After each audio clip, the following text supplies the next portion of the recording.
Assalamualaikum warahmatullahi wabarakatuh. Salam sehat, salam sukses buat subscriber Gontani Deso Channel.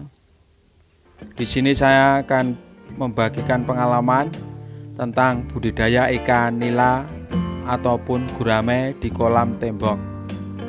Langkah pertama yaitu kita menyiapkan kolam dengan ketinggian yaitu minimal 1 meter ataupun kalau bisa serak 1 meter 50 itu supaya kita itu nanti enak di pemeliharaannya. Setelah kolam jadi, kita segera masukkan air.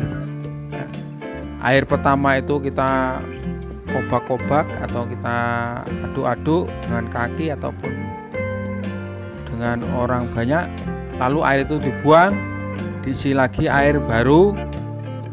Nah, setelah diisi air baru penuh, inilah kita memperhatikan kedalamannya air. Kalau untuk ikan nila itu kedalaman air minimal 70 sampai 80. Kalau gurame itu di antara 80 sampai 90. Syukur bisa sampai 1 meter itu untuk gurame. Karena ini ikan saya itu nila, jadi ini kedalaman air sampai 80 ini yang kolam ini. Nah, setelah kita isi air, kita tebar pupuk urea. Kalau untuk ukuran 4x4 ini saya kasih 2 kilo pupuk urea. Diamkan selama 7 hari sampai 10 hari. Nah, tanda-tandanya kolam itu siap untuk dikasih benih ikan, kita tebar benih ikan. Ciri-cirinya yaitu airnya itu hijau kekuning-kuningan dan ada jelentik-jelentik ataupun plankton-plankton kecil, hewan-hewan kecil. Nah, itulah tanda-tandanya kolam siap untuk dikasih bibit ikan. Nah, setelah ciri-ciri itu ada, segera kita masukkan bibit ikan. Yang perlu dicatat yaitu selama 1 hari setelah ikan dimasukkan ke kolam, selama 1 hari jangan dikasih makan dulu. Biarkan kolam ikan beradaptasi dengan kolamnya dan dia akan memakan jelentik-jelentik dan plankton yang sudah ada di kolamnya itu.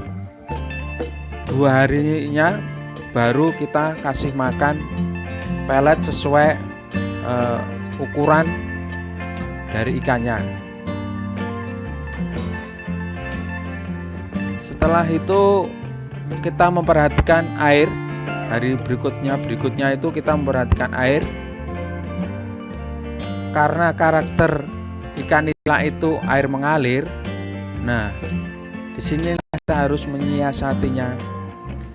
Karena kolam saya itu tembok di atas tanah, otomatis tidak ada air mengalir dari ketinggian atau dari gunung. Ini kita seperti dengan memakai air sumur bor dengan menggunakan pompa submersible. Dengan cara setiap pagi saya kocor selama 1 jam biar airnya lober. Nah, loberannya itu kan membawa busa ataupun minyak sisa pakan yang kita berikan. Jadi air yang permukaan atas yang kotor itu bisa lober kebuang. Disinilah titik untuk menjaga kualitas air yang baiknya dengan dikocor setiap pagi minimal 1 jam. Selanjutnya, kalau kita memberi pakan ikan entah itu nila atau gurame, kita memberi pakan selama 25 menit kok tidak habis, itu sebaiknya kita ambili pakannya dengan menggunakan alat seser ataupun alat yang lainnya. Ya, intinya bisa untuk mengambil sisa pakan yang tidak dimakan. Itu kita ambil, kita jemur lagi dan bisa kita kasihkan besoknya, ataupun kita ambil, kita kasih ikan lain yang masih mau. Jangan sampai sisa pakan itu mengambang di air dan akhirnya nanti tenggelam, akan menyebabkan kualitas air itu buruk, akan menyebabkan gas amonia ataupun bakteri lainnya. Cirinya air yang sudah tidak sehat, air sudah tidak baik, itu satu, ikannya makannya itu kurang lahap ataupun nafsu makannya kurang lahap. Yang kedua, airnya itu sudah bau busuk sekali. Nah, itulah ciri-ciri air yang sudah tidak baik. Itu segeralah kita kuras, kita buang airnya. Seperti punya saya itu membuangnya sangat simpel, sangat mudah, tinggal cabut peralon, air sudah bisa kebuang dengan tuntas. Caranya pengurasannya itu juga tidak sembarangan. Itu kita kuras, kalau airnya kiranya tinggal 10 cm, segera kita masukkan air yang baru. Nah, biarkan air baru itu mengocor, lalu dia akan melarutkan air yang kotor tadi. Setelah bersih, kita tutup kolamnya, kita masukkan air sampai ketinggian semula.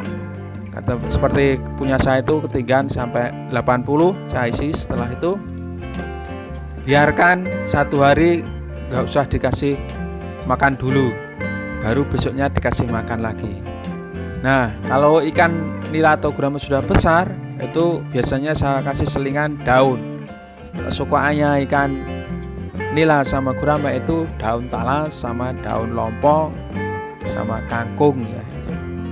Tapi kalau kangkung itu menurut saya cepat bikin kotor airnya. Jadi kalau bisa jangan dikasih kangkung lah, ya pakai daun talas atau lompong saja.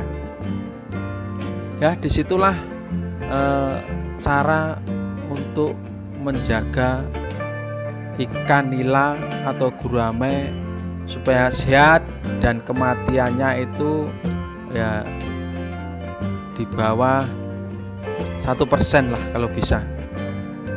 Kita tetap memprioritaskan kualitas airnya.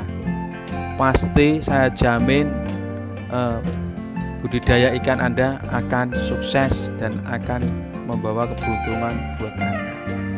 Begitulah pengalaman yang sudah saya sampaikan, semoga bermanfaat. Sehat selalu buat subscriber, salam sukses.